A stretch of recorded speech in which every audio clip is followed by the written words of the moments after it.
हरेश ने जब ये सुना तो उसका चेहरा थोड़ा कुरूप हो गया। जैसा कि जैगनजीत ने कहा था, उनका ट्रेजर मंडप व्यापार कर रहा था और अन्य ताकतों के बीच प्रतिस्पर्धा में हस्तक्षेप नहीं कर सकता था। नगर स्वामी फैंग, क्या आपने अपना चुनाव कर लिया है? हरेश का बदसूरत चेहरा देखकर जैगनजीत ने दर्शन पर व्यंग्य किया। मैं दोनों में से किसी को नहीं चुनता। जैगनजीत, यह मत सोचो कि सिर्फ इसलिए कि तुम्हारे पास कुछ बड़े परिवार हैं तुम हमारे फैंग परिवार को गिरा सकते हो। हमारा फैंग परिवार सैकड़ों सालों से स्टोन शहर में खड़ा है। हम तुम्हें इसे इतनी आसानी से कैसे गिराने दे सकते हैं? दर्शन ने ठंडे स्वर में कहा कि वह जैगनजीत से कभी सहमत नहीं हो सकते। नगर स्वामी फैंग, आप वास्तव में हमारे महान जिया के स्तंभ बनने के योग्य हैं। चिंता न करें, इस बार ये राजकुमार निश्चित रूप से चेन परिवार को सफल नहीं होने देगा। इसी समय दरवाजे के बाहर से एक आवाज आई और अगले ही पल भव्य कपड़े पहने एक युवक अंदर आया। और वह कोई और नहीं बल्कि छठा राजकुमार मोहित था, जिससे केशव और अन्य लोग पहले मिल चुके थे। इस बार ऐसा लग रहा था जैसे उसे पिछला सबक याद आ गया हो और उसकी रक्षा के लिए कई शक्तिशाली लोग उसे घेरे हुए थे। तुम कौन हो? इस मामले में दखल देने की तुम्हारी हिम्मत कैसे हुई? जैगनजीत ने यह देखकर थोड़ा हैरान हुआ। उसे उम्मीद नहीं थी कि कोई और भी होगा। जैगनजीत, तुम बहुत साहसी हो। छठे राजकुमार के प्रति इतना अहंकारी होने की तुम्हारी हिम्मत कैसे हुई? मोहित के पीछे खड़े मजबूत आदमी ने ठंडी सांस ली। दर्शक दीर्घा में बैठे सभी लोग हैरान रह गए। किसी को उम्मीद नहीं थी कि यह व्यक्ति छठा राजकुमार हो सकता है। दर्शन भी चौंक गया। उसे उम्मीद नहीं थी कि यह छठा राजकुमार होगा। वह जल्दी से घुटनों के बल बैठना चाहता था, लेकिन छठे राजकुमार ने उसे सहारा दिया और घुटने टेकने से मना कर दिया। अब जब जरूरी काम सामने था तो उन छोटी मोटी बातों की क्या परवाह। मास्टर, मुझे उम्मीद नहीं थी कि आप भी यहाँ आएंगे। इस समय मोहित ने केशव को देखा और बहुत खुशी से कहा, ये तुम हो? केशव ये देखकर थोड़ा हैरान हुआ। मूल रूप से इस बार मेरा उद्देश्य स्टोन शहर में आना और जग्गू को जीतना और उसे अपने पक्ष में करना था, लेकिन मैंने कभी उम्मीद नहीं की थी कि चेन परिवार वास्तव में मेरे महान जिया को धोखा देगा। मोहित ने कुछ गुस्से से कहा। राजकुमार सत्ता के लिए लड़ रहे थे और उसे कई ताकतवर लोगों की जरूरत थी। जग्गू द जिया और मंगल साम्राज्य में एक प्रसिद्ध प्रतिभाशाली व्यक्ति था। चूंकि वह सीमावर्ती शहर किंग्युन में था, इसलिए उसे अन्य राजकुमारों ने भर्ती नहीं किया था। स्वाभाविक रूप से उसके मन में उसे जीतने का विचार था, इसलिए वह अपनी ईमानदारी दिखाने के लिए व्यक्तिगत रूप से स्टोन शहर गया। वह केशव को पहले भर्ती करना चाहता था क्योंकि उसकी मुलाकात केशव से हुई थी, लेकिन केशव ने मना कर दिया, इसलिए वह केवल स्टोन शहर ही आ सका। लेकिन मुझे उम्मीद नहीं थी कि जैसे ही मैं यहाँ आया, मुझे जैगनजीत के नेतृत्व वाले चेन परिवार के विश्वासघात का सामना करना पड़ा। आखिरकार वह दक्षिया का राजकुमार है, इसलिए वह स्वाभाविक रूप से ऐसी बात बर्दाश्त नहीं कर सकता। अगर तुम अब अपना विश्वासघात छोड़ दो तो मैं तुम्हारे विश्वासघात को माफ कर सकता हूँ, वरना अपने कुल की सभी 9 पीढ़ियों को मारने के लिए मुझे दोष मत दो। मोहित ने कनर्जी परिवार, राजपूत परिवार और अन्य परिवारों के कुलपतियों को ठंडेपन से देखा। पिछले सबक से सीखकर वह अपने साथ बहुत सारे मजबूत लोगों को लाया। उनके पीछे मजबूत लोगों का साथ आज स्थिति को बदलने के लिए काफ़ी है। निश्चित रूप से जब उन्होंने मोहित के आसपास कई शक्तिशाली लोगों को देखा तो कई प्रमुख परिवारों के मुखिया झिझक गए। कचरे का ढेर, कई कबीले नेताओं की हिचकिचाहट को देखकर चेन तियान ने ठंडे स्वर में कहा, लेकिन उसने उन्हें वैसे भी गंभीरता से नहीं लिया। हाँ, तो क्या हुआ छठे राजकुमार? छठे राजकुमार, तुम बहुत भोले लग रहे हो। तुम्हें अभी भी वर्तमान स्थिति समझ में नहीं आई है। जैगनजीत ने व्यंग्य करते हुए कहा कि उसने मूल रूप से स्टोन शहर को आत्मसमर्पण के उपहार के रूप में उपयोग करने की योजना बनाई थी, लेकिन उसने यह उम्मीद नहीं की थी कि एक अतिरिक्त राजकुमार होगा। यदि कोई दूसरा राजकुमार होता तो मंगल साम्राज्य में उसका दर्जा और भी ऊंचा होता। क्या? जब मोहित ने यह सुना तो वह हैरान रह गया। फक फक करना। जैगनजीत ने जोर से हंसी और ताली बजाई। अगले ही पल अनगिनत ताकतवर लोग पांडे परिवार के पास आ खड़े हुए। ये बलवान लोग न केवल मंगल साम्राज्य के बलवान लोग हैं, बल्कि निरंकार संप्रदाय के भी बलवान लोग हैं। क्या तुम्हें लगता है कि मैं तैयार नहीं हूँ? छठे राजकुमार, तुम अभी भी बहुत छोटे हो। आज तुम और पांडे परिवार एक साथ मर जाओगे। जैगनजीत ने ठंडे स्वर में कहा, अपनी पीढ़ी के नायक के रूप में स्वाभाविक रूप से उनकी बड़ी महत्वाकांक्षाएं हैं। आज जो हुआ वही हुआ जिसकी वह कई सालों से तैयारी कर रहा था। वह चाहता था कि जग्गू निरंकार संप्रदाय में शामिल हो जाए और फिर मंगल साम्राज्य से संबंध स्थापित करे। अगर यह हो गया तो चेन परिवार बहुत ऊंचाइयों पर पहुंच जाएगा। आज का कार्यक्रम मात्र छठे राजकुमार के कारण कैसे बर्बाद हो सकता है? धत्तेरी की। इन बलवान आदमियों को देखकर पांडे परिवार के कई सदस्यों के चेहरे पर ठंडक दौड़ गई। उन्हें भयानक शक्ति का एहसास हुआ। किसी को उम्मीद नहीं थी कि चेन परिवार ने ऐसी तैयारी की होगी। मुझे उम्मीद नहीं थी कि जैगनजीत वास्तव में राजकुमार को मारना चाहता था। महत्वाकांक्षा सचमुच बहुत बड़ी है। छठे राजकुमार किंगजू, मैं उनसे मरते दम तक लड़ूंगा, तुम्हें यहाँ से भागने का मौका जरूर मिलेगा। फैंग तियानहाओ ने गंभीर भाव से कहा। चूंकि छठा राजकुमार एक राजकुमार है और वह दक्सिया का मंत्री है, इसलिए उसे छठे राजकुमार को जीवित रहने देना चाहिए। फैंग किंगजू उसकी बेटी और पांडे परिवार की संतान है, इसलिए उसे फैंग किंगजू को भी जीवित रहने देना चाहिए। नहीं पिताजी, मैं नहीं जाऊंगा। मेरा उपनाम फैंग है और मैं पांडे परिवार से हूँ। मैं पांडे परिवार के साथ ही जीऊंगा और मरूंगा। फॉन्ग किंगजू ने यह सुना और दृढ़ता से कहा, यह सही है पैट्रियार्क फैंग, आज हम किसी नुकसान में नहीं हैं। बगल में मोहित ने भी बात की और कहा कि उनके और फॉन्ग परिवार के आसपास के मजबूत पुरुषों के साथ वे नुकसान में नहीं हो सकते हैं। यह उल्लेख करने की आवश्यकता नहीं है कि केशव भी मैदान पर थे।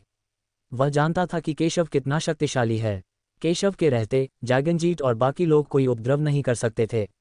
जब दर्शन ने यह सुना तो उसने बस अपना सिर हिला दिया। हालांकि उसे जैगनजीत की ऐसी महत्वाकांक्षाओं की उम्मीद नहीं थी, लेकिन वह समझ गया कि चूंकि जैगनजीत ने शुरुआत कर दी है, इसलिए उसने पर्याप्त तैयारी जरूर की होगी।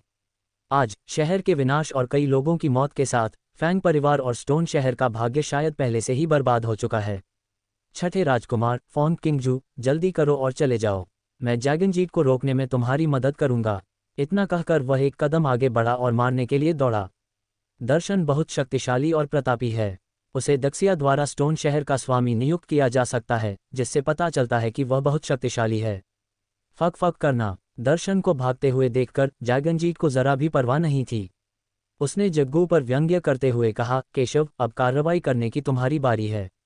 हाँ पिताजी। जग्गू ने उपहास किया और दर्शन को बिल्कुल भी गंभीरता से नहीं लिया। वह एक कदम आगे बढ़ा और शक्तिशाली ताकत के साथ बाहर निकला। वह निरंकार संप्रदाय का सर्वोच्च प्रतिभाशाली व्यक्ति इसलिए बन पाया क्योंकि उसके पास पहले से ही असाधारण शक्ति थी। उसकी प्रचंड शक्ति तुरंत तीक्ष्ण हथियारों में बदल गई और दर्शन की ओर झपटी। भयंकर हमला अभी तक दर्शन तक नहीं पहुंचा था, लेकिन अकेले अवशिष्ट बल दर्शन की खोपड़ी को सुन्न करने के लिए पर्याप्त था।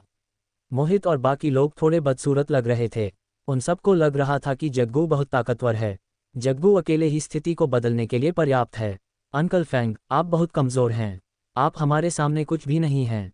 मैं आपको ईमानदारी से आत्मसमर्पण करने की सलाह देता हूँ। शायद फैंग किंगजू की खातिर मैं आपकी जान बख्श दूं। जग्गू ने उपहास किया। भले ही मैं मर जाऊं, मैं आत्मसमर्पण नहीं करूंगा। दर्शन ने यह सुना और गुस्से से कहा, तुम मौत को दावत दे रहे हो। ये सुनकर जग्गू का चेहरा पीला पड़ गया। वह बेशर्म था। उन्होंने दर्शन को कई मौके दिए, लेकिन बदकिस्मती से वह उन्हें नहीं चाहता था। चूंकि वे उन्हें नहीं चाहते थे तो उसे उसकी इच्छा पूरी करने दो। उसकी शक्तिशाली ताकत तुरंत भड़क उठी और वह फॉन्ग तियानहाओ को मारना चाहता था। मुझे उम्मीद नहीं थी कि तुम्हारा शरीर इतना मजबूत होगा कि तुम मेरे हमले का सामना कर सकोगे। जग्गू का चेहरा थोड़ा ठंडा था, लेकिन उसने जल्दी ही अपना संयम संभाल लिया। आखिरकार वह निरंकार संप्रदाय का सर्वोच्च प्रतिभाशाली व्यक्ति था, ज्ञानी और अनुभवी था। उसने केशव की स्थिति का तुरंत अंदाजा लगा लिया। हालांकि शरीर कितना भी शक्तिशाली क्यों न हो, उसकी अपनी सीमाएं होती हैं। बेटे, अब मैं पूरी ताकत लगा दूंगी। भले ही तुम्हारी शारीरिक सुरक्षा आसान न हो, फिर भी तुम मर जाओगे। जग्गू ने केशव से ठंडे स्वर में कहा। अगले ही पल उसने अपनी रक्त शक्ति को बिना किसी हिचकिचाहट के पूरी ताकत से बाहर निकाल दिया। वो केशव को मार डालना चाहता था। सूर्य को नष्ट करने वाला पाम। उसने पुनः अपनी हथेली से प्रहार किया और शक्ति पहले से कई गुना अधिक प्रबल हो गई। हे, केशव ने यह सुना और जग्गू को व्यंग्यात्मक दृष्टि से देखा। क्या वह सोचता था कि उसकी एकमात्र शक्ति उसका भौतिक शरीर ही है, और ऐसा कोई तरीका नहीं है जिससे वह अपने बचाव को तोड़ सके? लेकिन वह जग्गू के साथ समय बर्बाद करने के लिए बहुत आलसी था। केशव ने शांति से अपना हाथ उठाया और एक पल में एक शक्तिशाली थप्पड़ मारा। ये केशव का एक साधारण हथेली का प्रहार था, जिसमें किसी मार्शल आर्ट का उपयोग नहीं किया गया था, लेकिन इसकी शक्ति बिल्कुल भी कमजोर नहीं थी, जिसने स्वर्ग और पृथ्वी को हिला दिया था। बूम! पल भर में दोनों हमले आपस में टकराए, जबरदस्त ताकत से फूट पड़े और चारों दिशाओं में फैल गए। कई कमजोर लोग इसकी चपेट में आए और उन्हें सीधा जोरदार वार लगा। वे जमीन पर गिर पड़े और खून की नदियां बहने लगीं। जग्गू को यह देखकर और भी अधिक आश्चर्य हुआ कि उसका हमला केशव के लिए कमजोर था और वह तुरंत गिर पड़ा। टकराना, उसे थप्पड़ मारा गया और वह जमीन पर गिर पड़ा और उसके मुंह से खून बहने लगा। ये कैसे संभव है? आप जैसा हारा हुआ व्यक्ति इतना मजबूत कैसे हो सकता है? वह इसे स्वीकार नहीं कर सका। आखिरकार वह निरंकार संप्रदाय का सर्वोच्च प्रतिभाशाली व्यक्ति था। उसे केशव से कैसे हराया जा सकता था? कुछ भी असंभव नहीं है। मैंने पहले भी कहा है, तुम बहुत कमज़ोर हो और मैं तुम्हें बिल्कुल भी गंभीरता से नहीं लेता। केशव ने तिरस्कारपूर्वक कहा। अगला मरना। केशव ने शांति से कहा, अब समय बर्बाद नहीं करना है, और सीधे जग्गू को दबाने के लिए तैयार हो गया। धिक्कार है, बेटे, क्या तुमने मेरे बेटे को मारने की हिम्मत की? केशव की बात सुनकर जैगनजीत का चेहरा एकदम बदल गया और उसने तुरंत धमकी दी। साथ ही उसने सीधे जोरदार प्रहार किया। उसकी ताकत जग्गू से कहीं ज्यादा थी और उसकी गति बेहद तेज थी। ये भयानक प्रहार सीधे केशव के सिर पर लगा। पिछली लड़ाई के बाद वह जानता था कि केशव का शरीर साधारण नहीं है, इसलिए उसने केशव के सबसे कमजोर सिर की ओर वार किया। एक बार वार करने पर केशव निश्चित रूप से मर जाएगा। चूंकि तुम मौत की तलाश में हो, मैं तुम्हारी इच्छा पूरी करूंगा। हालांकि केशव ने बस उसे उदासीनता से देखा और उसके हमले की जरा भी परवाह नहीं की। चूंकि वह मौत की तलाश में था, इसलिए वह उसकी इच्छा पूरी करेगा। धमाका। अगले ही पल एक चाल सीधे तौर पर सामने आए, अभी भी एक आकस्मिक हथेली, लेकिन जिस क्षण ये जैगनजीत के हमले से टकराए, एक जोरदार धमाका हुआ। उसके हमले को अभी भी केशव ने सीधे नष्ट कर दिया था। जैगनजीत ने अपनी आंखें चौड़ी कर लीं और अविश्वास से दृश्य को देखा। उसने केशव की ताकत इतनी भयानक होने की उम्मीद नहीं की थी। हालांकि जग्गू केशव नहीं था, लेकिन वो केशव का प्रतिद्वंद्वी भी नहीं था। वह केशव के सामने चींटी की तरह था। टकराना। केशव की शेष शक्ति ने उसे सीधे थप्पड़ मारा, उसके शरीर पर वार किया। उसके पास भागने का समय नहीं था, ये सीधे मारा गया था। सिर तरबूज की तरह फट गया। पिता। ये दृश्य देखकर जग्गू कांप उठा। उसे उम्मीद नहीं थी कि उसके पिता मर चुके हैं, लेकिन अगले ही पल उसका चेहरा डर से लाल हो गया। उसके पिता भी केशव के विरोधी नहीं थे, तो वह केशव का विरोधी कैसे हो सकता है? इस समय उसके मन में केवल एक ही विचार था, और वह था भागना नहीं। अगर मैं नहीं भागा तो शायद यहीं मर जाऊंगा। वह पीछे मुड़ा और भागना चाहता था। तुम अब भागना चाहते हो? क्या तुम्हें लगता है कि तुम भाग सकते हो? केशव ने घृणा से नाक भान सिकुड़ी जब उसने देखा कि वह भागना चाहता है, और उसे बिल्कुल भी गंभीरता से नहीं लिया। केशव की बातें सुनकर जग्गू का चेहरा एकदम बदल गया। तुम क्या करना चाहते हो? मैं तुम्हें चेतावनी दे रही हूँ, मैं न केवल चैन परिवार का प्रतिभाशाली व्यक्ति हूँ, बल्कि निरंकार संप्रदाय का भी प्रतिभाशाली व्यक्ति हूँ। दक्षिया के 4 प्रमुख संप्रदाय हमारे सामने कुछ भी नहीं हैं। अगर तुमने मुझे मार दिया तो तुम्हें सबसे गंभीर बदला मिलेगा। केशव की बातें सुनकर जग्गू को बेचैनी महसूस हुई और वह तुरंत धमकी देने लगी। पता नहीं क्यों तुम सबको ऐसी बकवास बातें करना पसंद है। तो क्या हुआ अगर तुम निरंकार संप्रदाय के प्रतिभाशाली हो? आखिरी आदमी जिसने ऐसी बकवास कही थी, जिसका नाम आसिफ लग रहा था, मेरे हाथों मारा गया। केशव ने तिरस्कारपूर्वक कहा। क्या? केशव की बातें सुनकर जग्गू भयभीत हो गई और वहीं खड़ी रही। उसे विश्वास नहीं हो रहा था। क्या रुवान लिंग्युन वास्तव में केशव के हाथों मर गई थी? संप्रदाय में आसिफ की स्थिति और ताकत उससे अधिक है। उसे विश्वास नहीं हुआ कि केशव ने वास्तव में आसिफ को मार डाला था। अगर यह अभी भी नकली था, तो केशव आसिफ की पहचान कैसे जान सकता था? और वह निरंकार संप्रदाय को गंभीरता से कैसे नहीं ले सकता था?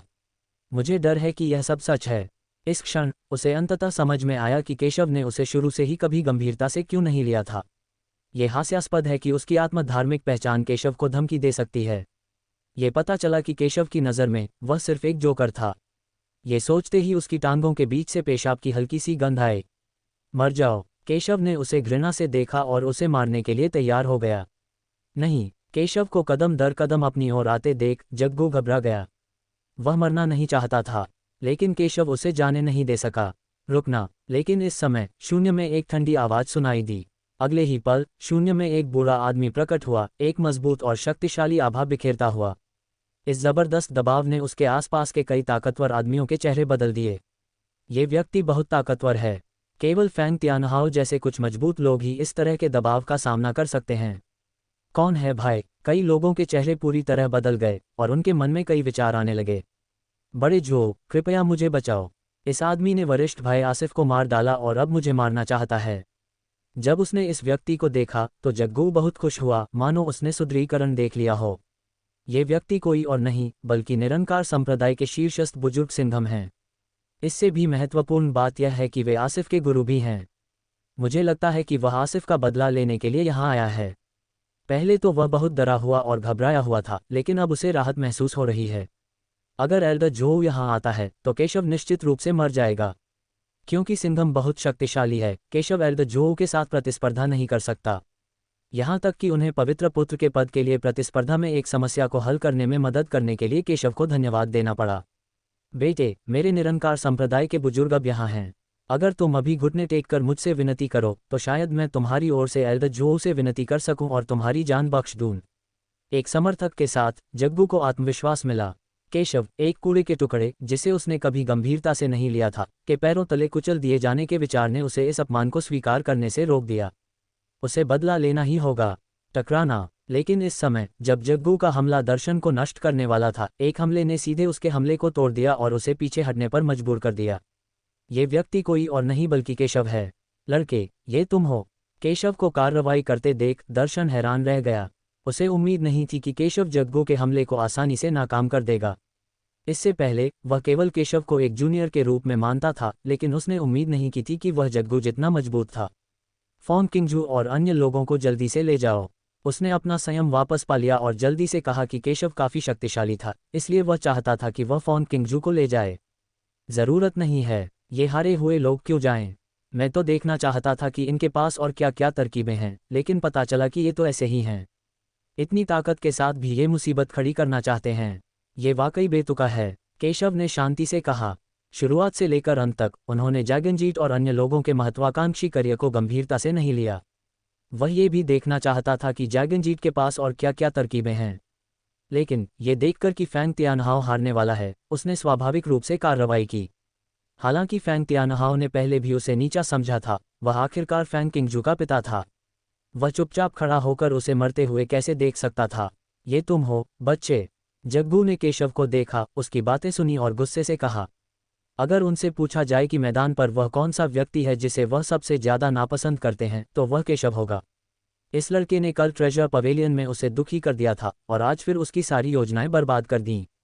इससे पहले वह उसके सामने ही फॉन किंगजू के साथ इतना घुल मिल गया था कि उसका मन उसे मार डालने का कर रहा था।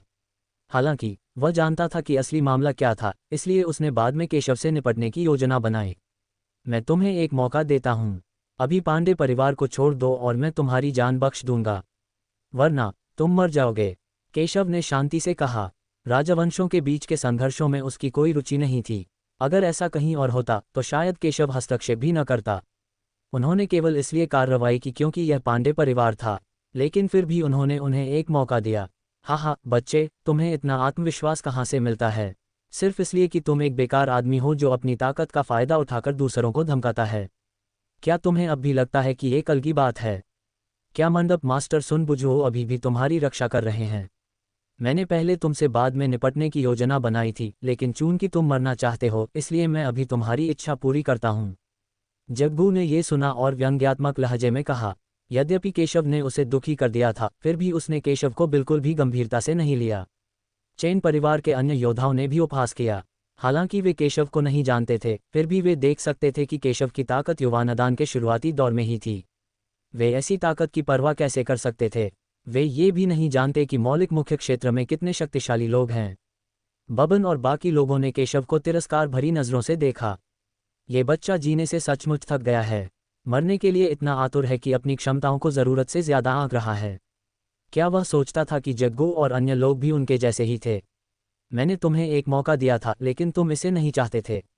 जब केशव ने यह सुना तो वह असहाय लग रहा था और फिर आगे बढ़ा। कठोर जमीन तुरंत टुकड़ों में बिखर गई, बजरी की बारिश में बदल गई और जग्गू और अन्य लोगों की ओर बढ़ने लगी। जग्गू और अन्य लोगों के चेहरे के भाव अचानक बदल गए और उन्हें एक बड़ा खतरा महसूस हुआ। जग्गू ने तुरंत कार्रवाई की। अन्य बलवान पुरुष भी प्रतिरोध करने के लिए दौड़े, लेकिन इस छोटे से बजरी के टुकड़े को कम मत समझिए, इसमें अत्यंत भयानक शक्ति है। बैंग बैंग बैंग, कुछ ही क्षणों में मैदान में दर्जनों टूटने की आवाजें सुनाई देने लगी और कई बलवान पुरुषों के सिर फट गए, खून के धुंध के बादल में बिखर गए और सिरविहीन लाशों में बदल गए। केवल जग्गू और अन्य लोग ही इस हमले का विरोध करने के लिए पर्याप्त मजबूत थे। वह कैसे संभव है? जमीन पर बिखरी लाशों को देखकर जग्गू, जैगनजीत और अन्य सभी हैरान रह गए। उन्हें उम्मीद नहीं थी कि केशव इन मजबूत पुरुषों को इतनी आसानी से मार सकता है। हालांकि वे इन ताकतवर आदमियों को मार सकते थे, लेकिन केशव जितनी आसानी से नहीं मार सकते थे। बजरी के एक ही वार में कितनी भयानक शक्ति थी! केशव की शक्ति कितनी भयानक थी! इस बच्चे की ताकत इतनी भयानक कैसे हो सकती है? बबन और दर्शकों में मौजूद अन्य लोग भी हैरान थे। उन्होंने शुरू में सोचा था कि जग्गू और अन्य लोगों का सामना करते हुए केशव निश्चित रूप से मर जाएगा, लेकिन उन्हें उम्मीद नहीं थी कि केशव इतनी भयानक ताकत दिखाएगा। केशव की ताकत के बारे में सोचकर उन्हें थोड़ी राहत मिली कि उन्होंने पहले केशव को पूरी तरह से नाराज नहीं किया था। मैदान में केवल मोहित और अन्य लोग ही ज्यादा हैरान नहीं थे। आखिरकार उन्होंने केशव की भयानक ताकत देखी थी जब उसने मंगल साम्राज्य की दुश्मन सेना का सामना किया था। ये बदमाश। दर्शन ने केशव को देखा, जो मैदान के बीच में एक देवता की तरह खड़ा था, और उसकी आंखें थोड़ी घनी हो गईं। केशव ने पहले कहा था कि वह अपनी ताकत पर भरोसा करता है, लेकिन उसने सोचा कि यह केशव का अहंकार है। अब मुझे लगता है कि यह बात सच है। मुझे उम्मीद नहीं थी कि तुम इतने असाधारण होगे। कोई आश्चर्य नहीं कि तुमने हस्तक्षेप करने की हिम्मत की, लेकिन चूंकि तुमने मुझे उकसाने की हिम्मत की, इसलिए आज तुम्हारी मृत्यु निश्चित है। जग्गू ने केशव को उदासीनता से देखा। मैंने पहले भी ऐसे बहुत से शब्द कहे हैं, लेकिन उन सबका अंत एक ही है। केशव ने शांति से कहा, इसका मतलब है मौत। केशव की बातें सुनकर जग्गू का चेहरा बेहद बदसूरत हो गया। केशव ने उसे धमकी देने की हिम्मत की। वह केशव को कभी जाने नहीं देगा। धमाका। एक क्षण में ही प्रचंड शक्ति फूट पड़ी। वह निरंकार संप्रदाय के पवित्र पुत्र के लिए प्रतिस्पर्धा करने वाला एक प्रतिभाशाली व्यक्ति बन सकता था, इसलिए स्वाभाविक रूप से उसमें असाधारण शक्ति थी।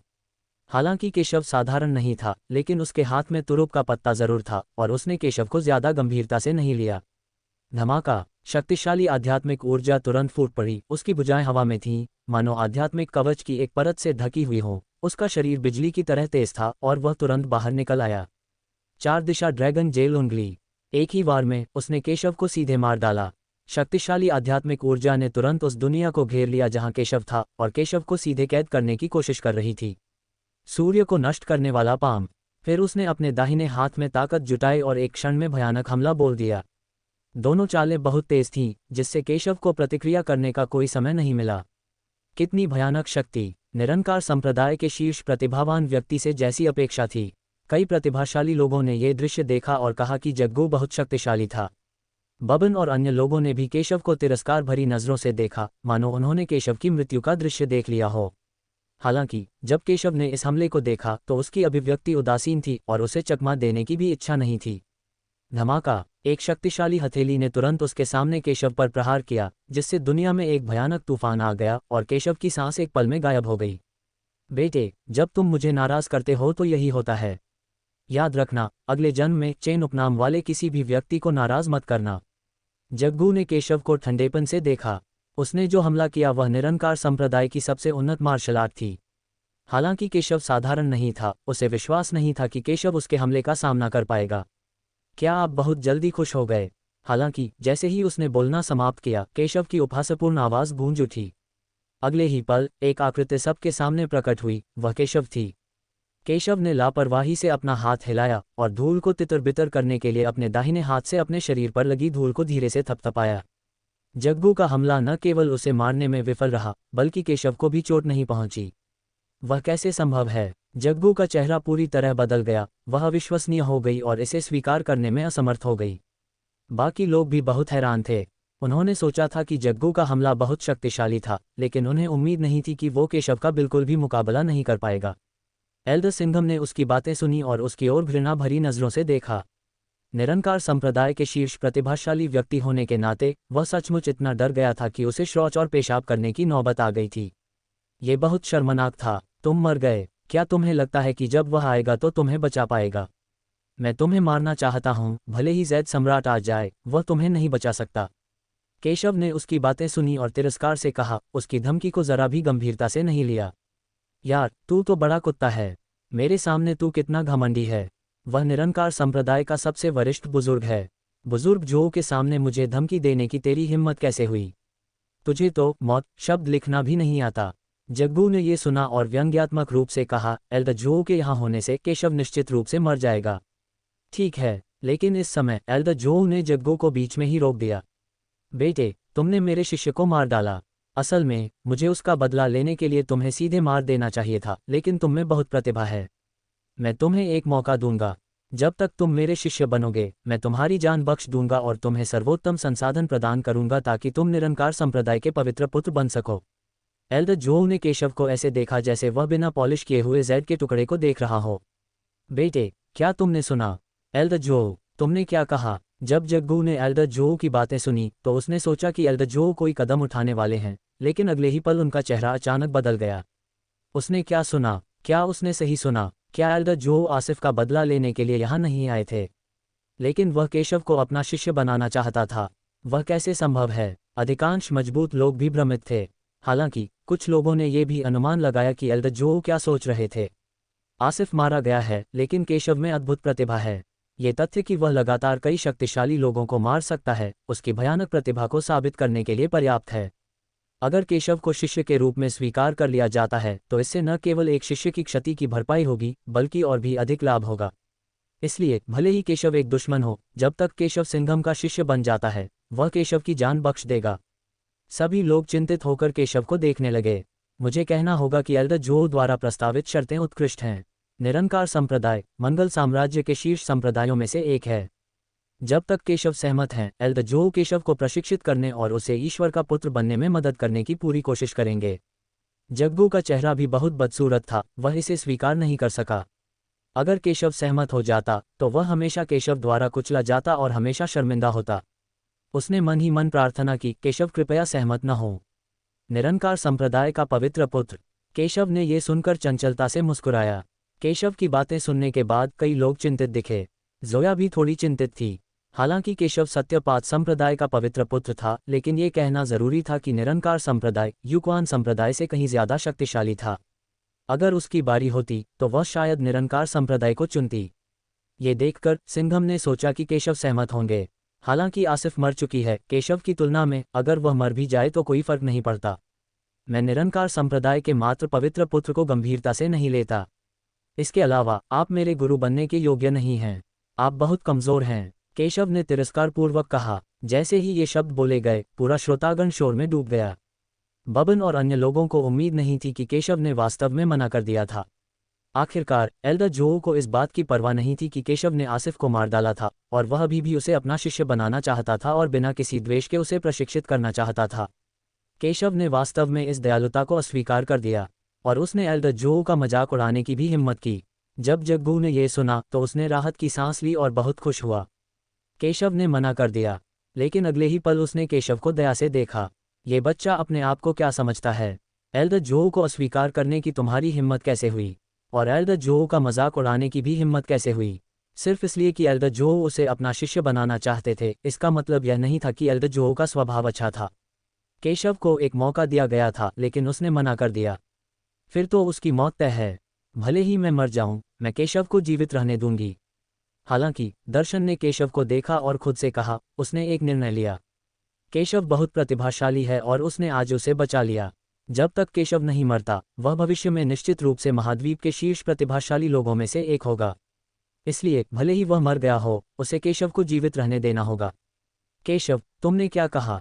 जब एल्डर जो ने यह सुना तो उनका चेहरा अचानक उदास हो गया। उसे उम्मीद नहीं थी कि उसने केशव को इतनी अच्छी शर्तें दी थीं, लेकिन केशव ने मना करने की हिम्मत की और यहाँ तक कि उसे अपमानित करने की भी हिम्मत की। मैंने कहा था कि तुम बहुत कमज़ोर हो और मेरे स्वामी बनने के योग्य नहीं हो। केशव ने यह सुना और शांति से कहा। वह गलत नहीं था। आखिरकार अगर वह सचमुच शिष्य बनना चाहता तो सत्यपात संप्रदाय के पूर्व सर्वोच्च बुजुर्ग उसे अपनी इच्छा से शिष्य बनने की अनुमति दे देते। ये हास्यास्पद था कि एक साधारण बुजुर्ग जो उसका गुरु बनना चाहता था। और पिछले जन्म में तो वह सर्वोच्च प्राणी था, इसलिए स्वाभाविक ही वह इन चींटियों को अपना गुरु मानकर उनकी पूजा नहीं करता। वरना अगर यह बात बाहर आ जाती तो वह एक बड़ा मजाक बन जाता। आपके शिष्य और मेरे बीच की दुश्मनी हमारा अपना मामला है। अगर आप अभी पीछे हट जाएं तो मैं आप पर हमला नहीं करूंगा, केशव ने आगे कहा। हालांकि उसने आसिफ को मार डाला, आखिरकार यह उसके और आसिफ के बीच का मामला था। वह कोई खून का प्यासा इंसान नहीं था। जब तक एल्डर जो पीछे हटकर इस मामले में दखलंदाजी नहीं करता, वह एल्डर जो को नहीं मारेगा।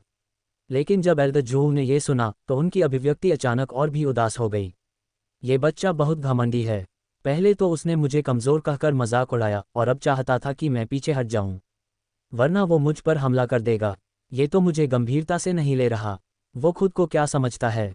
बाहर निकलो। क्या तुम्हें लगता है कि यह संभव है? अगर तुम मेरे शिष्य बनने से इनकार करोगे तो तुम मर जाओगे। मैं तुम्हें आखिरी मौका देता हूँ, मेरे शिष्य बन जाओ या मर जाओ। उसने उदास चेहरे से केशव को देखा। हालांकि वह गुस्से में था, लेकिन वह ये भी जानता था कि कुछ प्रतिभाशाली लोग घमंडी होते हैं। इसके अलावा केशव की प्रतिभा के साथ उसके लिए अपने से ज्यादा शक्तिशाली गुरु की पूजा करना आसान होगा। इसलिए आप अपने आप को नीचा समझते हैं। लेकिन आज केशव के पास केवल 2 मौके हैं, या तो जीवित रहो या मर जाओ। उसके पास और कोई विकल्प नहीं है। ये कहने के बाद उसने एक जबरदस्त दबाव जारी किया, केशव को धमकी दी और उसे समझाया कि अगर वह आज जीवित रहना चाहता है तो उसे अपने स्वामी के रूप में पूजा करना होगा। कोई भी प्रतिभाशाली व्यक्ति चाहे कितना भी अहंकारी क्यों न हो, वह अपने गुस्से को शांत कर सकता है। लगता है तुम खुद को ज़रूरत से ज़्यादा आंकते हो और खुद को बहुत ज़्यादा गंभीरता से लेते हो। केशव ने ये सुना और स्वाभाविक रूप से अनुमान लगाया कि वह क्या सोच रहा था, और व्यंग्य और तिरस्कार के साथ कहा, मैं तुम्हें एक आखिरी मौका देता हूँ, या तो बाहर निकल जाओ या मर जाओ। केशव ने कहा, बकवास करने के लिए बहुत आलसी। केशव की बातें सुनकर जग्गू ने अपनी आंखें चौड़ी कर लीं और अविश्वास से केशव को देखा। उसने शुरू में सोचा था कि केशव एल्डर जुओ को अपने शिष्य के रूप में स्वीकार नहीं करना चाहता था, लेकिन उसने यह उम्मीद नहीं की थी कि केशव इतना घमंडी होगा। आप एल्डर जुओ को बिल्कुल भी गंभीरता से नहीं लेते हैं। उसने तो एल्डर जुओ को धमकी देने की भी हिम्मत की, लेकिन ये बेहतर है। केशव के बचने की कोई उम्मीद नहीं है और वह जरूर मर जाएगा। अगर तुमने मेरा टोस्ट स्वीकार नहीं किया तो मैं तुम्हें सजा दूंगा। केशव, चूंकि तुम मौत चाहते हो इसलिए मैं तुम्हारी इच्छा पूरी करूंगा। केशव की बातें सुनकर एल्डर जुओ ने उदास चेहरे के साथ कहा। केशव के उपहास का सामना करते हुए, चाहे उसका स्वभाव कितना भी अच्छा क्यों न हो, वह शायद खुद को रोक नहीं पाया। यद्यपि केशव बहुत प्रतिभाशाली है, यदि केशव मृत्यु की मांग करने पर अड़ा रहता है तो वह केवल केशव को ही मार सकता है। आखिरकार केशव ने उसका शिष्य बनने से इनकार कर दिया, यानी वह उसका दुश्मन था। केशव की प्रतिभा असाधारण थी और वह केशव को अपने भविष्य के लिए खतरा नहीं बनने दे सकता था। यद्यपि केशव में अच्छी प्रतिभा है, फिर भी वह इसे गंभीरता से नहीं लेता है। आखिरकार अपनी ताकत के साथ उसके लिए केशव को मारना आसान होगा। सिंघम ने बिना किसी हिचकिचाहट के अपनी ताकत दिखाई। उसके हाथ में एक साधारण लंबी तलवार दिखाई दी, देखने में साधारण और साधारण, लेकिन वह एक असाधारण आभा के साथ फूट पड़ी। उसके हाथ में जो हथियार था वह साधारण नहीं था। उसने केशव को ठंडेपन से देखा, भारी दबाव के साथ फट पड़ा और उसे तलवार से मार डाला। उसने पहला कदम उठाते हुए जरा भी संकोच नहीं किया, क्योंकि वह जानता था कि केशव कोई साधारण इंसान नहीं है। केशव को भागने से रोकने के लिए उसने स्वाभाविक रूप से केशव को कोई मौका नहीं दिया। वह पहले ही केशव को पालने में ही मार डालना चाहता था। एक मृत प्रतिभाशाली व्यक्ति वास्तव में प्रतिभाशाली नहीं है। तलवार बहुत जोर और तेजी से वार कर रही थी, जिससे कई ताकतवर आदमियों के चेहरे बदल गए। वह बहुत शक्तिशाली थी, जैसा कि निरंकार संप्रदाय के बुजुर्ग से उम्मीद थी। केशव मुसीबत में पड़ सकते हैं। ये देखकर दर्शन और अन्य लोग पीछे नहीं हटे और केशव की मदद करने के लिए तैयार हो गए। हालांकि केशव ने पहले भी प्रभावशाली ताकत दिखाई थी, सिंघम और अन्य शक्तिशाली पुरुष उस स्तर के नहीं थे। हालांकि इससे पहले कि वे कोई कदम उठा पाते, केशव ने शांति से कार्रवाई की। हालांकि सिंघम की तलवार बहुत प्रभावशाली थी, फिर भी उसने इसे गंभीरता से नहीं लिया। बहुत दुर्बल। तलवारबाजी के सर्वोच्च गुरु के सामने कोई भी तलवारबाजी हमला कमजोर है। यद्यपि सिंघम काफी शक्तिशाली है, वह जग्गू और अन्य लोगों की तुलना में बहुत अधिक शक्तिशाली है, इसलिए उन्होंने इसे बिल्कुल भी गंभीरता से नहीं लिया। धमाका! उसने अपनी तलवार घुमाई और सीधा वार कर दिया। सिंघम के शक्तिशाली तलवार हमले के विपरीत, जिसमें कोई आरक्षण नहीं था, केशव का तलवार हमला बेहद सहज लग रहा था। केशव का हमला देखकर सिंघम का चेहरा काला पड़ गया। ये बच्चा बहुत घमंडी था। वह खुद को क्या समझता था कि उसका मुकाबला करने के लिए ऐसा हमला कर रहा है।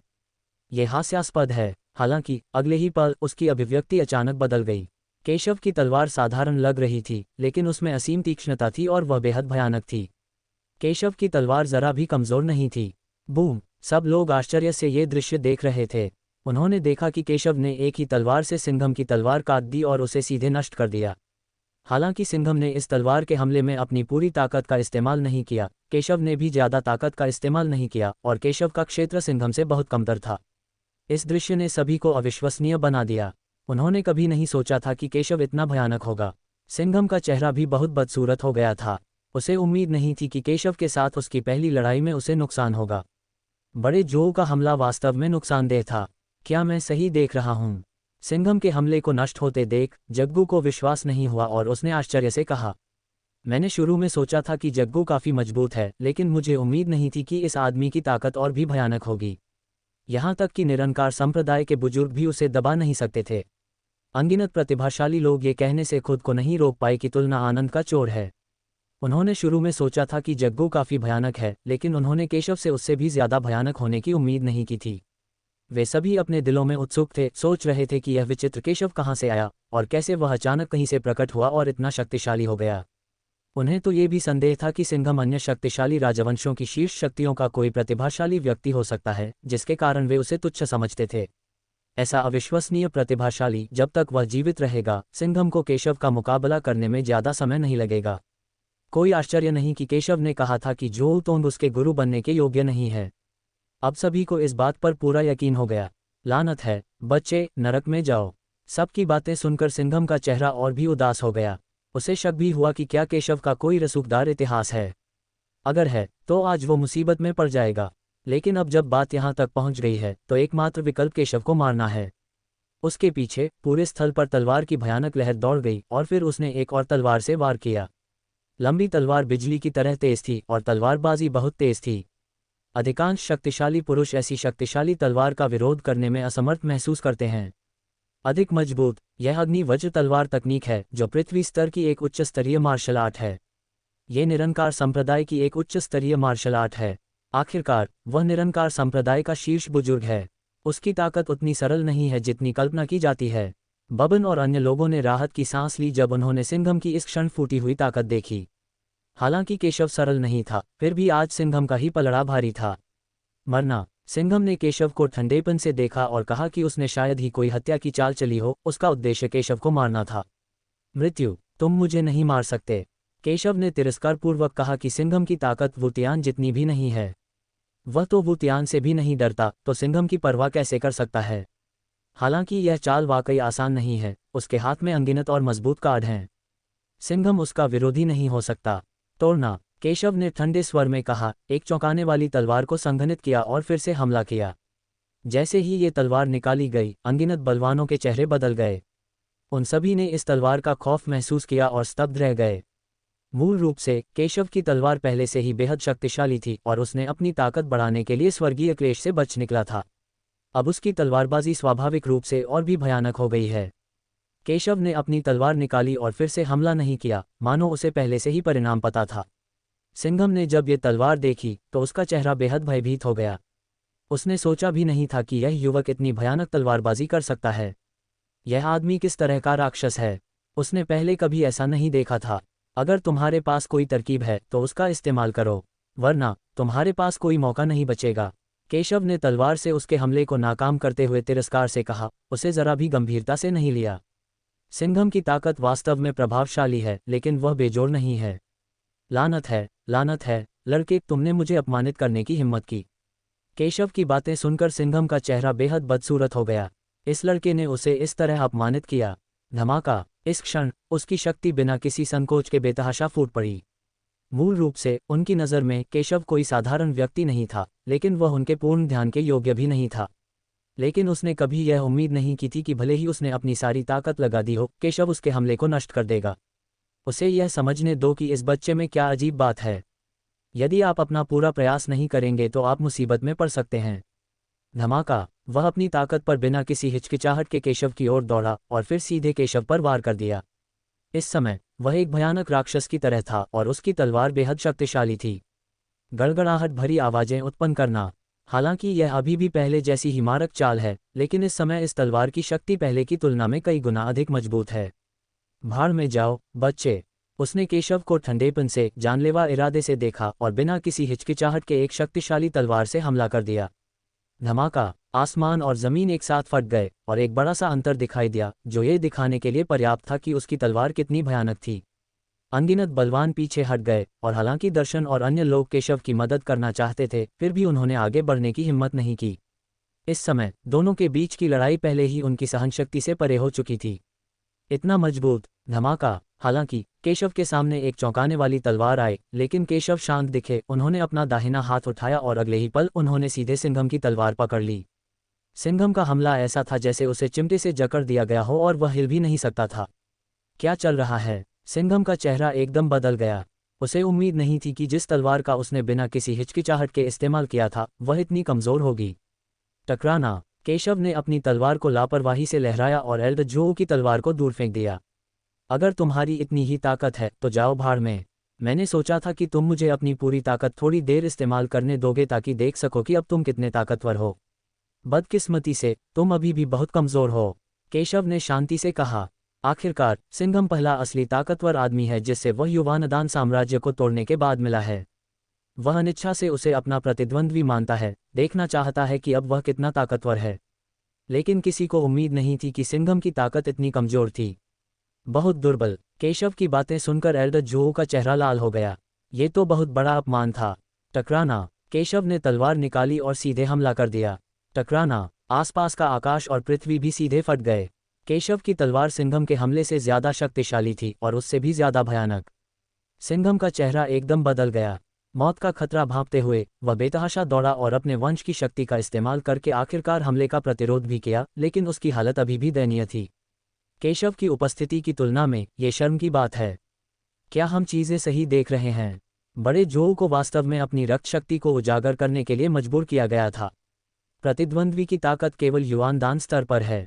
अनगिनत लोग दंग रह गए। हालांकि केशव कोई साधारण इंसान नहीं था, फिर भी किसी को उम्मीद नहीं थी कि केशव इतना शक्तिशाली हो सकता है। सिंघम शायद ही केशव का प्रतिद्वंद्वी है। सबकी बातें सुनकर सिंघम का चेहरा बेहद बदसूरत हो गया। ऐसा लग रहा था जैसे किसी ने उसकी छाती में चाकू घोंप दिया हो। निरंकार संप्रदाय के सबसे बड़े बुजुर्ग होने के नाते उसे ऐसा अपमान कब सहना पड़ा था। वह केशव को मारना चाहता है। धमाका। उसने पागलपन की हद तक अपने वंश की शक्ति को मुक्त कर दिया, जिससे उसकी ताकत आसमान छूने लगी और वह स्वर्ण भ्रूण अवस्था के शिखर पर पहुंच गया। लड़के, चाहे तुम कोई भी हो या तुम्हारी पृष्ठभूमि कुछ भी हो, तुम्हें आज मरना ही होगा। सिंघम ने पागलपन से, जानलेवा इरादे से बात की और फिर एक चौंकाने वाली तलवार जल्दी से संघनित हो गई। स्वर्गीय मार्शल कौशल मूक स्लैश। वह पागल होकर बोला, एक बार ये तलवार बाहर आ गई तो स्वर्ग और पृथ्वी नष्ट हो जाएंगे। सबके चेहरे सदमे से बदल गए और वे सब भाग गए। कई लोग, जिन्हें बचने का समय नहीं मिला, तलवार से निकली शक्ति से सीधे घायल हो गए और वहीं मर गए। पफ। इस तलवार को चलाने के बाद सिंघम को भी खून की उल्टी हुई। जाहिर है उसे इस चाल की कीमत चुकानी पड़ी। आखिरकार उसकी ताकत अभी भी वुतियान जितनी अच्छी नहीं थी और उसके लिए स्वर्गीय स्तर की मार्शल आर्ट का उपयोग करना बहुत मुश्किल था, लेकिन उसने आखिरकार इसका इस्तेमाल किया। हालांकि इसमें बहुत खर्चा आएगा, लेकिन जब तक केशव मारा नहीं जाता ये सब इसके लायक होगा। और इसका प्रभाव स्वाभाविक रूप से बहुत अच्छा है। जहां कहीं भी यह गुजरा, स्वर्ग और पृथ्वी पूरी तरह से ढह गए और नष्ट हो गए। सभी जीवित चीजें अस्तित्व में नहीं रहेंगी। खंडहर में तब्दील। जहां केशव था उसकी सांस तुरंत गायब हो गई। कितनी भयानक तलवार है। स्वर्ग स्तर की मार्शल आर्ट सचमुच भयानक। हालांकि एल्डर जो ने भारी कीमत चुकाई है, लेकिन वह बच्चा भी बर्बाद हो गया है। बहुत से लोग दूर भाग गए, लेकिन अब भी डर के साए में ये दृश्य देख रहे थे। ये बहुत ही भयानक था। जिन लोगों को केशव से कोई शिकायत नहीं थी, वे उसे दया और करुणा से देखते थे। केशव में पहले से ही बहुत प्रतिभा थी। अगर कुछ अप्रत्याशित नहीं हुआ तो वह भविष्य में पूरे दक्षिया का सबसे ताकतवर व्यक्ति जरूर होता। लेकिन अब वह यहाँ असफल हो गया है। बबन और बाकी लोगों को राहत मिली। उन्हें चिंता थी कि एल्डर जो बुरी तरह नाकाम हो जाएंगे और केशव के सामने टिक नहीं पाएंगे। अगर ऐसा हुआ तो शायद वे मुश्किल में पड़ जाएंगे। केशव के व्यक्तित्व के साथ वह उन्हें कभी जाने नहीं देगा। सौभाग्य से सिंघम के पास अभी भी एक तुरुप का पत्ता है और केशव आज निश्चित रूप से मर जाएगा। ये बच्चा अंततः मर गया। सिंघम राहत की सांस लिए बिना नहीं रह सका। उसने केशव जैसा राक्षसी आदमी पहले कभी नहीं देखा था। मौत, बूढ़े आदमी, तुम बहुत भोले हो। तुम्हें लगता है कि तुम मुझे सिर्फ अपने हमले से मार सकते हो। हालांकि जैसे ही उसने बोलना समाप्त किया, उसने एक ऐसी आवाज सुनी जिसने उसे वहीं स्तब्ध कर दिया और वह अविश्वास से उस आवाज की दिशा में देखने लगा। मैंने एक व्यक्ति को खंडहर से शांतिपूर्वक बाहर निकलते देखा। उसके कपड़े थोड़े फटे हुए थे, लेकिन चलते समय उसने लापरवाही से अपनी अंगूठी से कपड़े का एक टुकड़ा निकाला और उसे पहन लिया। और यह व्यक्ति केशव था, जिसके बारे में सभी को लगता था कि उसकी मृत्यु निश्चित है। उसके कपड़ों के अलावा उसके शरीर पर एक खरोंच तक नहीं थी। शरीर पर खरोंच तो दूर की बात है। हर कोई हैरान था। इस दृश्य को देखकर अविश्वास हो रहा है। कई लोगों ने केशव और जग्गू के बीच लड़ाई के दौरान केशव के भयानक शरीर को देखा है, लेकिन उन्होंने यह उम्मीद नहीं की थी कि स्वर्गीय स्तर की मार्शल आर्ट भी केशव को बिल्कुल भी चोट नहीं पहुंचा सकती है। असंभव, तुम ठीक कैसे हो सकते हो? सिंघम ये दृश्य देखकर इतना क्रोधित हुआ कि उसे लगभग खून की उल्टी आ गई। वह ये स्वीकार नहीं कर पा रहा था कि उसका चौतरफा हमला इतना कमजोर था। कुछ भी नामुमकिन नहीं है। मैंने पहले भी कहा था, तुम बहुत कमजोर हो। मैंने तुमसे कहा था कि मौत मत मांगो, लेकिन बदकिस्मती से तुमने ऐसा ही किया। केशव ने बेबसी से अपना सिर हिलाया। उसने उसे साफ तौर पर जिंदा रहने का रास्ता बता दिया था।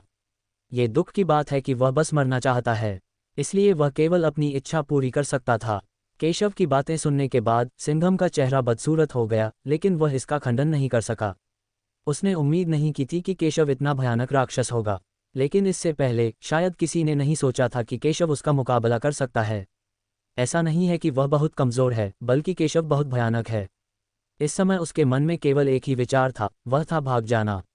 वह मरना नहीं चाहता। इस दृश्य को देखने वाला हर कोई इस पर विश्वास नहीं कर सका, यह अविश्वसनीय था। उन्होंने कभी कल्पना भी नहीं की थी कि निरंकार संप्रदाय के शीर्ष बुजुर्ग को केशव द्वारा इतनी दयनीय स्थिति में डाल दिया जाएगा कि वह अपनी जान बचाने के लिए भागना चाहेंगे। भागो, क्या तुम भाग सकते हो? केशव ने सिंघम की शक्ल देखकर घृणा से कहा। अरे यार, इतना घमंड मत करो। तुम बहुत ताकतवर हो, फिर भी मैं भागना चाहता हूँ।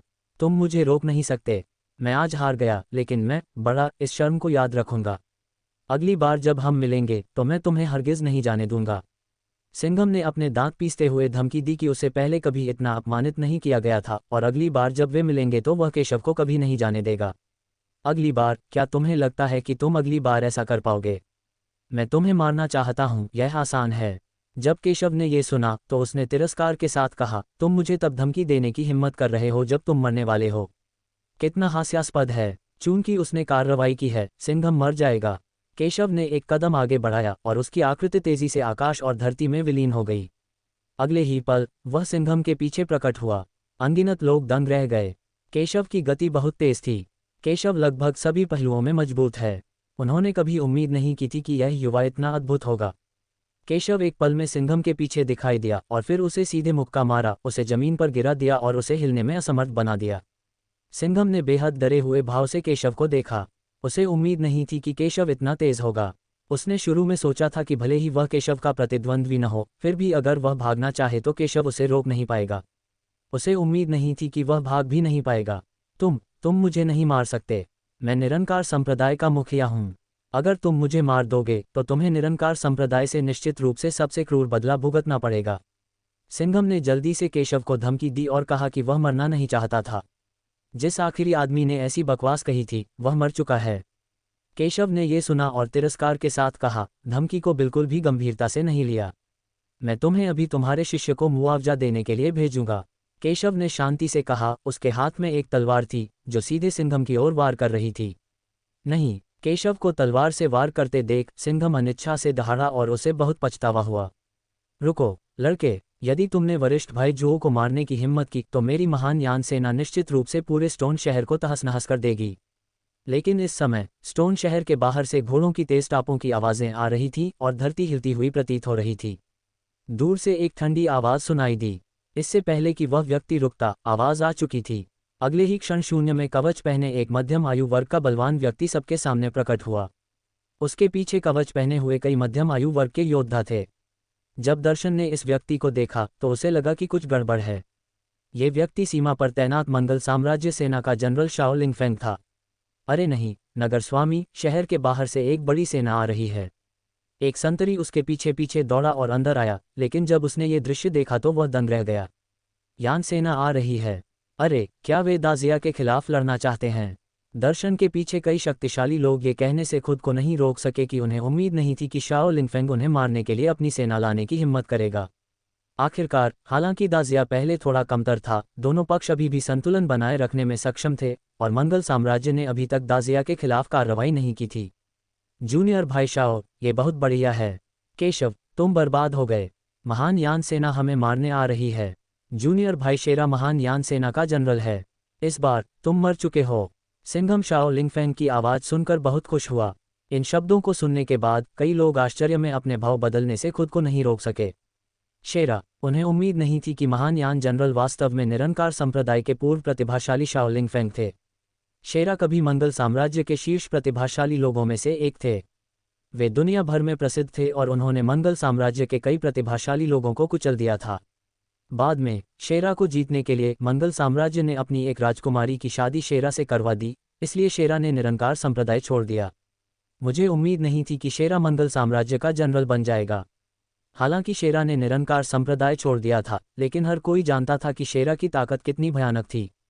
माफ़ करना, मुझे देर हो गई भाई। शेरा ने सिंघम को देखा और माफ़ी मांगते हुए कहा।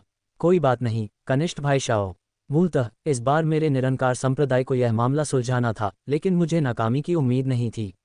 मैं उस बदमाश के हाथों लगभग मर ही गया था। सिंघम ने कुछ अपराध बोध के साथ कहा।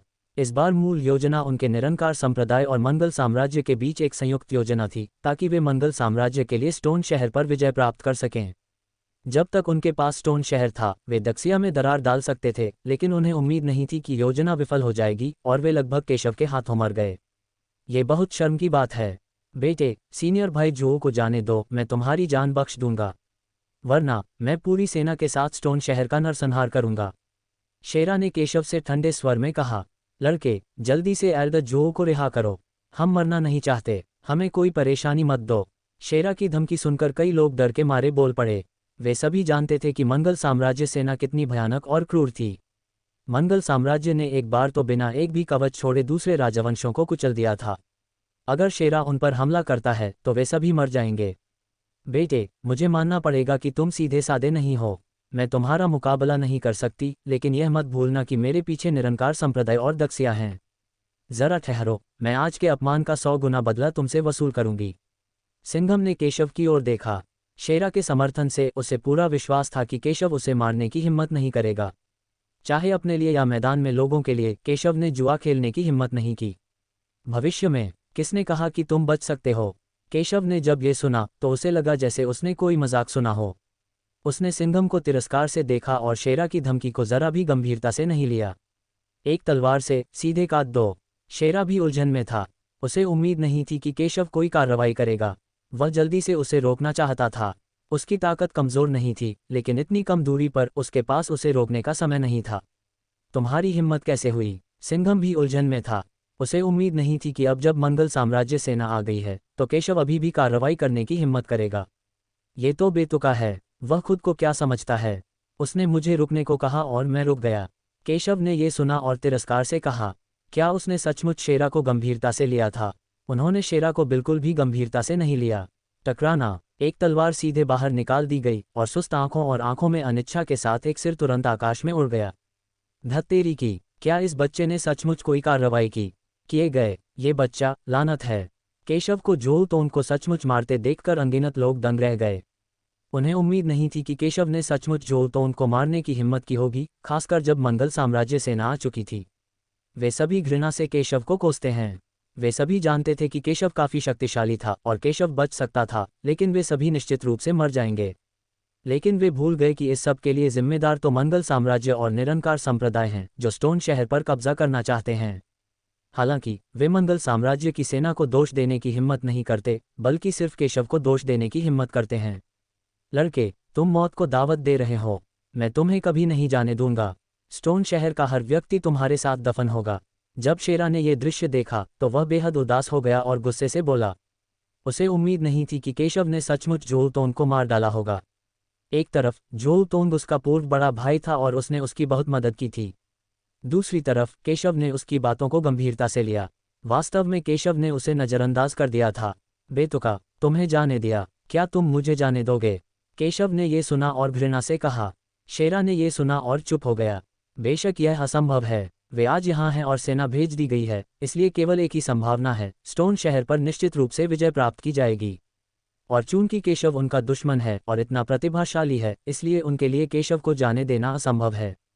कोई बात नहीं, तुमने एल्डर जो को मार डाला है, इसलिए तुम्हें आज मरना ही होगा। शेरा ने अपना संयम वापस पा लिया और ठंडे स्वर में कहा। कोई बात नहीं, केशव ने सिंघम को मार डाला, जिससे उन्हें आज स्टोन शहर को सीधे तोड़ने का मौका मिल गया। जनरल शाओ, हम आत्मसमर्पण करने को तैयार हैं। हम भी आत्मसमर्पण करना चाहते हैं। शेरा के शब्दों को सुनने के बाद कई प्रमुख परिवारों के कुलपति, जिन्होंने अभी तक मंगल साम्राज्य के सामने आत्मसमर्पण नहीं किया था और अभी भी हिचकिचा रहे थे, उन्होंने भी सीधे कहा कि मूल रूप से कनर्जी परिवार जैसे कुछ ही परिवार थे, लेकिन अब लगभग सभी परिवारों ने आत्मसमर्पण करना चुना है। लोग लाभ की तलाश में रहते हैं और खतरे से बचते हैं। वे सभी मृत्यु से डरते हैं, इसलिए स्वाभाविक रूप से वे पहले अवसर पर आत्मसमर्पण करना पसंद करते हैं। लानत है, तुम मरने के लायक हो। शब्द सुनने के बाद दर्शन का चेहरा थोड़ा गुस्से में लग रहा था। नगरपालिक फैंग, हमें दोष मत दो। यदि आप आत्मसमर्पण नहीं करेंगे तो हम भी मर जाएंगे। ये शब्द सुनते ही परिवार के अन्य मुखियाओं ने कुछ बदसूरत भाव के साथ कहा। यदि मंगल साम्राज्य सेना न होती तो वे शायद अब भी हिचकिचाते, लेकिन मंगल साम्राज्य सेना का सामना करते हुए, ये जानते हुए कि वे आज मंगल साम्राज्य के प्रतिद्वंद्वी नहीं हो सकते, उन्होंने स्वाभाविक रूप से सबसे अच्छा विकल्प चुना। जब दर्शन ने ये सुना तो उसका चेहरा थोड़ा बदसूरत हो गया, लेकिन उसे यह स्वीकार करना पड़ा कि वे सही थे, लेकिन वह अभी भी उनकी पसंद को स्वीकार नहीं कर सका। जनरल शाओ, ऐसा लगता है कि आप हमारे महान जिया के साथ एक पूर्ण युद्ध की योजना बना रहे हैं। आप वास्तव में अपने सैनिकों को हमारे महान जिया शहर में ले आए हैं। इसी समय दूर से दो व्यक्ति घोड़ों पर सवार होकर आए। मुख्य व्यक्ति कोई और नहीं बल्कि तीसरी राजकुमारी थी, जो पहले भी उन्हें शहर में दिखाई दी थी। तीसरी राजकुमारी गरिमा के साथ घोड़े पर सवार होकर आए। जब उन्होंने तीसरी राजकुमारी को देखा तो शेरा और अन्य लोग थोड़े बदसूरत दिखे। यान सेना अजेय थी, लेकिन दक्षिया को हराने में नाकाम रही। वजह थी तीसरी राजकुमारी। तीसरी राजकुमारी को दक्षिया की महान सेनापति के रूप में जाना जाता था। उसने दक्षिया सेना का नेतृत्व करते हुए मंगल साम्राज्य सेना का विरोध किया और कभी नहीं हारी। शेरा का चेहरा थोड़ा उदास था। उसे उम्मीद नहीं थी कि तीसरी राजकुमारी आएगी। वह समझ गया कि चूंकि तीसरी राजकुमारी ने यह कहने का साहस किया है कि वह उनके साथ युद्ध करेगी, इसलिए वह निश्चित रूप से युद्ध में जाएगी। हालांकि उनका मूल उद्देश्य केवल स्टोन शहर पर कब्जा करना था जब दक्षिया तैयार नहीं था, ताकि चीजों को एक तथ्य बना दिया जा सके, लेकिन वे अभी तक दक्षिया के साथ पूर्ण युद्ध शुरू करने के लिए तैयार नहीं थे। तीसरी राजकुमारी, हम यहाँ सिर्फ मेरे महान यान निरंकार संप्रदाय के बुजुर्गों और शिष्यों को बचाने आए थे, लेकिन इस बदमाश ने तो मेरे निरंकार संप्रदाय के बुजुर्गों को ही मार डाला। मैं स्टोन शहर पर हमला करना छोड़ सकता हूँ, लेकिन इस बदमाश को तो मरना ही होगा। शाओ लिंगफेंग ने उदास होकर धमकी दी कि उन्हें स्टोन शहर पर हमला करने की जरूरत नहीं है, क्योंकि भविष्य में बहुत सारे अवसर होंगे। लेकिन केशव को मरना होगा, क्योंकि केशव की प्रतिभा बहुत मजबूत है। वह मंगल साम्राज्य के लिए इतना शक्तिशाली खतरा पैदा करने को तैयार नहीं है।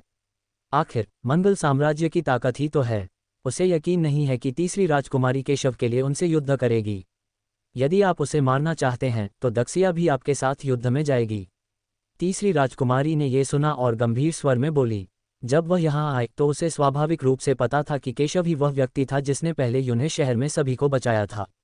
शेरा का चेहरा बेहद उदास हो गया। उसने तीसरी राजकुमारी की तरफ देखा, जानना चाहा कि क्या तीसरी राजकुमारी ने अपना मन बना लिया है। एक क्षण बाद ही उसका चेहरा बेहद बदसूरत हो गया। तीसरी राजकुमारी ने अपना मन बना लिया था। उन्होंने यह उम्मीद नहीं की थी कि तीसरी राजकुमारी वास्तव में केशव के लिए उनके साथ युद्ध करेगी। बेटे, आज तुम भाग्यशाली हो, इसलिए मैंने तुम्हें जाने दिया, लेकिन अगली बार तुम इतने भाग्यशाली नहीं होगे। शेरा ने उदास चेहरे के साथ कहा, आज हमारे पास हार स्वीकार करने के अलावा कोई विकल्प नहीं है। कम से कम वे, मंगल साम्राज्य, अभी तक दक्षिया के साथ पूर्ण पैमाने पर युद्ध के लिए तैयार नहीं हैं। ये देखकर जग्गू और अन्य लोग और अन्य आत्मसमर्पण करने वाले परिवार बेहद बदसूरत लग रहे थे, लेकिन वे केवल शर्म से ही जा सकते थे। इंतजार। लेकिन इस समय एक आवाज सुनाई दी। यह कोई और नहीं बल्कि केशव था। बेटे, तुम और क्या कहना चाहते हो? क्या तुम अपनी जान बख्शने के लिए मुझे धन्यवाद देना चाहते हो? ये देखकर शेरा ने केशव पर व्यंग्य किया और धमकी भरे लहजे में कहा, लगता है आप बहुत ज्यादा सोच रहे हैं। किसने कहा कि आप आज जा सकते हैं? जब केशव ने यह सुना तो उसने चेहरे पर मुस्कान लाते हुए व्यंग्यात्मक लहजे में कहा, क्या कहा आपने? जब शेरा ने यह सुना तो वह चौंक कर केशव की ओर देखने लगा। क्या उसने गलत सुना? मैंने केशव की जान बख्श दी, लेकिन ये बच्चा अभी भी मुझे धमकी देने की हिम्मत कर रहा है। इस दुनिया में कोई भी मुझे धमकी देकर जीवित नहीं रह सकता, केशव ने शांति से कहा। हालांकि ये शब्द सुनते ही सभी के चेहरे एकदम बदल गए। यदि कोई भी जीवित नहीं बचता है तो केवल एक ही संभावना है, मृत्यु। क्या केशव वास्तव में अभी भी शाओ लिंगफेंग और अन्य को मारना चाहता है? हाँ, तुम्हारा मतलब है तुम मुझे मारना चाहते हो। शेरा ने यह सुना मानो उसने कोई बहुत बड़ा मजाक सुना हो। वह हंसने से खुद को नहीं रोक सका और व्यंग्यात्मक दृष्टि से केशव को देखने लगा। ये बच्चा वास्तव में अपनी जगह नहीं जानता। वह अपने आप को क्या समझता है?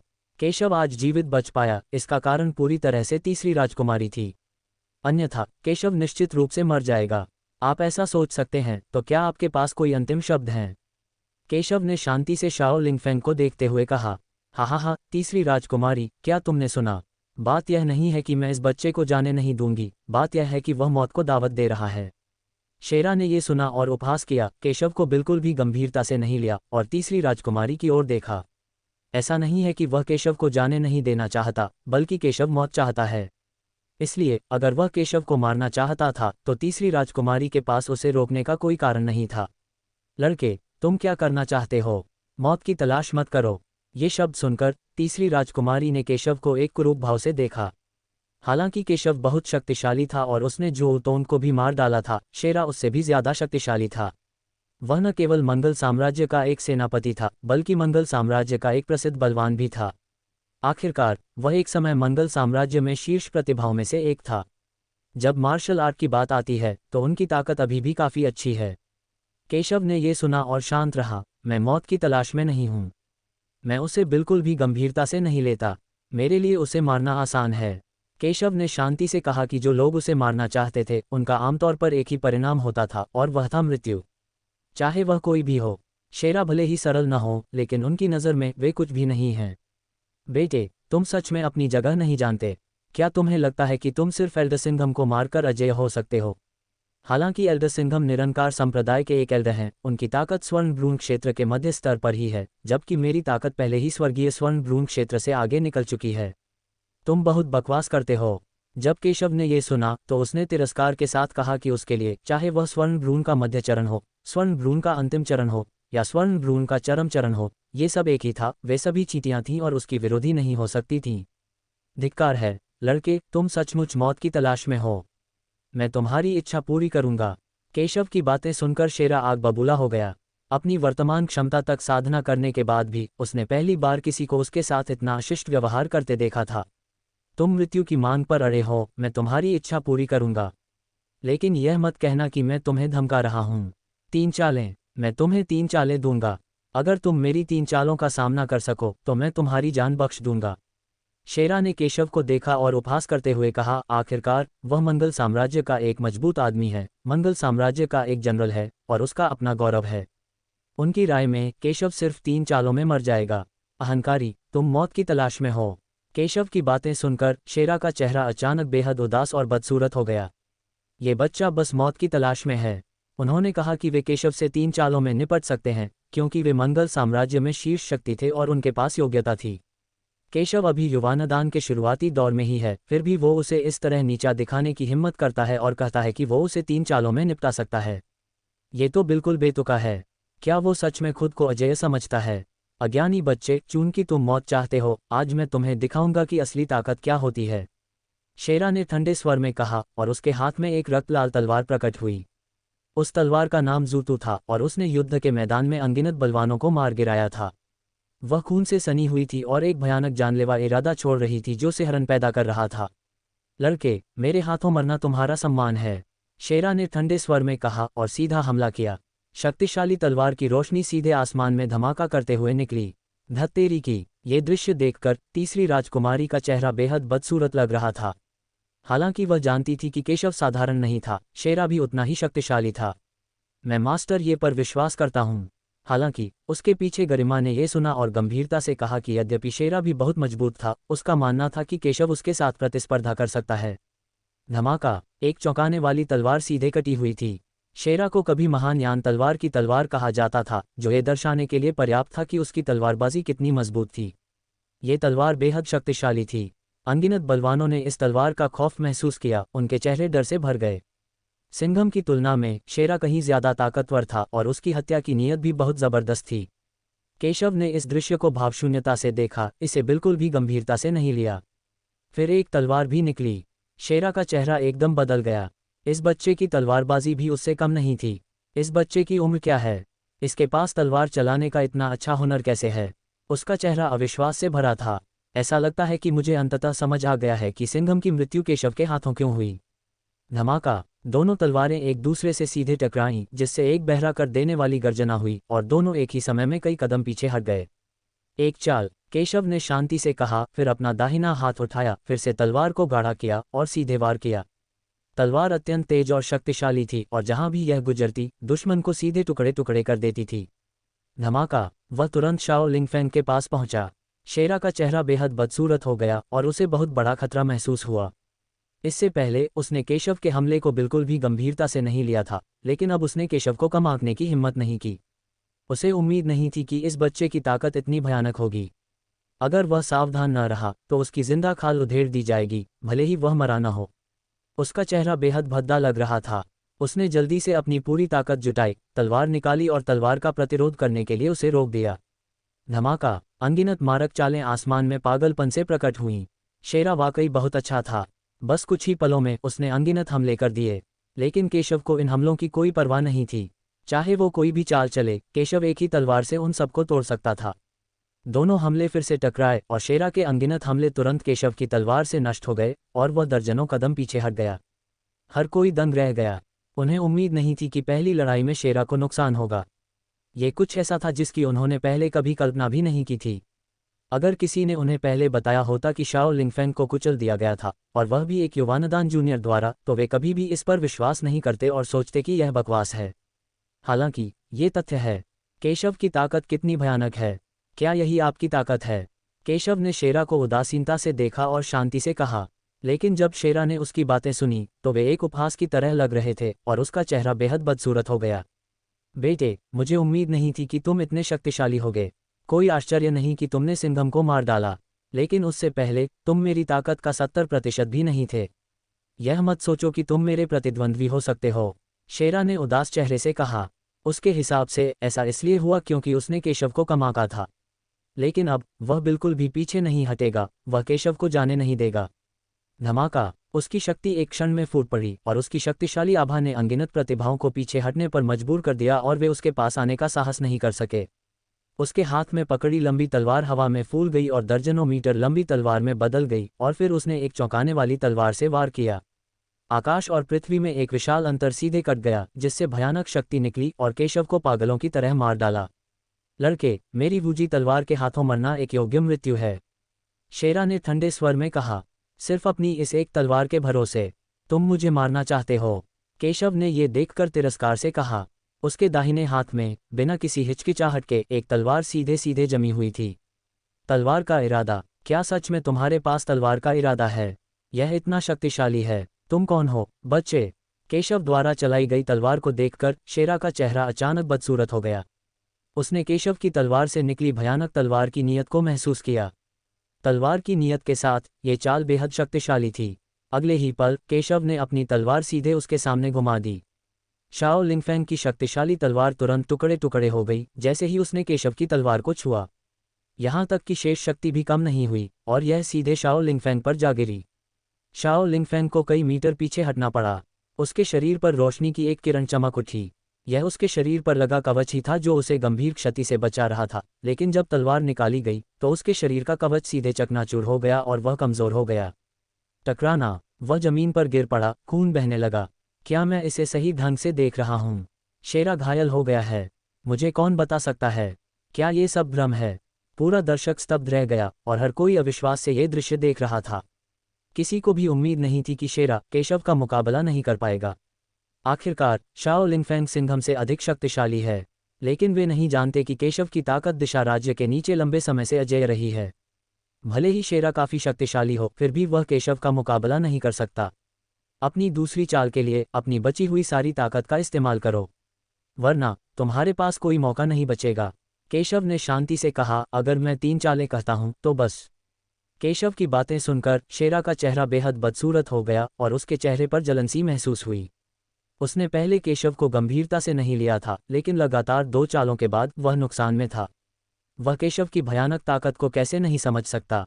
मूल रूप से सोचा गया था कि केशव से निपटने के लिए 3 चालें पर्याप्त होंगी, लेकिन अप्रत्याशित रूप से 3 चालों से भी कम समय में वह वही था जिसे कुचल दिया गया था। यह उसके लिए बहुत शर्म की बात है। लानत है, तुम छोटे कमीने, मैं तुम्हें मार डालूंगा, मार डालूंगा, शेरा ने उन्मत्त होकर कहा। मंगल साम्राज्य के एक जनरल के रूप में वह इस अपमान को कैसे स्वीकार कर सकते हैं? धमाका, उसका वंश सीधे जारी किया गया था। उसका वंश अग्नि ड्रैगन का था। उसका वंश असाधारण था, जिससे उसकी ताकत आसमान छूती थी, सीधे स्वर्ण भ्रूण के शिखर पर पहुंच गया। तुम छोटे कमीने, मर जाओ, शेरा क्रोध से अभिभूत हो गया और उन्मत्त होकर बोला। केवल एक ही विचार था और वह था केशव को मारना। निर्वाण स्लैश, उसने सीधे तलवार से हमला किया, जो कि विनाशकारी वार था जिसे सिंघम ने पहले इस्तेमाल किया था, लेकिन उसने जो तलवार इस्तेमाल की वह सिंघम द्वारा इस्तेमाल की गई हल्की तलवार से कई गुना अधिक भयानक थी। आखिरकार उसकी ताकत सिंघम से कहीं अधिक मजबूत है। बूम, एक शक्तिशाली तलवार क्षैतिज रूप से वार करती हुई जहां भी वह गुजरती, आकाश और धरती ढह जाते। वह बहुत शक्तिशाली थी। केशव के सामने एक पागल तलवार आ गई, जिससे केशव की आंखें एकाग्र हो गईं। कहना ही होगा कि यह तलवार वाकई बहुत खतरनाक थी और उसे थोड़ा परेशान कर रही थी, लेकिन उन्होंने फिर भी इसे गंभीरता से नहीं लिया। इसके अलावा शेरा इस समय पूरी तरह से गुस्से से अभिभूत था और ऐसा आदमी उल्लेख करने लायक नहीं था। 10,000 तलवारें अपने मूल स्थान पर लौटती हैं, केशव ने ठंडे स्वर में कहा और भी अधिक शक्तिशाली तलवार चालें जारी कीं। अनगिनत लोगों ने इस तलवार को देखा, हजारों तलवारों की किरणों को जल्दी से केशव के पीछे संघनित होते हुए देखा और अगले ही पल एक चौंकाने वाली तलवार में विलीन हो गए, जिससे सीधे उसकी मौत हो गई। किसी ने उम्मीद नहीं की थी कि केशव, जो सिर्फ युवानदान राज्य में था, इतनी भयानक तलवार चला सकता है। ये कैसा राक्षस था? वे सब इस पर विश्वास नहीं कर सके। धमाका, 2 तलवारें फिर टकरा गईं। स्वर्ग और पृथ्वी सीधे नष्ट हो गए। सभी ने देखा कि साइलेंट स्लैश केवल एक क्षण तक ही चला और अगले ही क्षण वह ढह गया। असुरक्षित, बहुत दुर्बल, अत्यंत शक्तिशाली तलवार चालों के सामने मात्र स्वर्गीय स्तर की मार्शल आर्ट भी उसके सामने कुछ नहीं है। लेकिन इस बार शेरा की रक्षा के लिए कोई कवच नहीं है। टकराना, शेरा का चेहरा सदमे से बदल गया। मौत का खतरा भांपते हुए उसने जल्दी से अपनी सारी ताकत जुटाई और केशव का विरोध करने के लिए पागलपन भरे कदम उठाए। उसने अपनी रक्षा के लिए एक आभा कवच भी बनाया, लेकिन एक ही पल में उसकी सारी सुरक्षा नष्ट हो गई। टकराना, केशव ने उसे तलवार से काट डाला और शेरा जमीन पर गिर पड़ा। उसका खून बहुत ज्यादा बह रहा था। उसके मुंह से खून के साथ साथ उसके आंतरिक अंगों के टुकड़े भी बाहर निकल रहे थे। तीसरी चाल के साथ शेरा हार गया। सिर्फ 3 चालों के बाद शाओ लिंगफैंग वास्तव में हार गया। शेरा उठना चाहता था, लेकिन केशव ने उसे जमीन पर गिरा दिया। 3 चालें बीत चुकी हैं, केशव ने शांति से कहा। उनके शब्द सुनकर श्रोतागण आश्चर्यचकित हुए बिना नहीं रह सके। हालांकि केशव ने पहले 3 चालें बताई थीं, लेकिन किसी को उम्मीद नहीं थी कि केशव वास्तव में 3 चालों से दुश्मन को हरा सकता है। जग्गू ने केशव को डर से देखा। उसे आखिरकार समझ आ गया कि केशव ने उसे गंभीरता से क्यों नहीं लिया।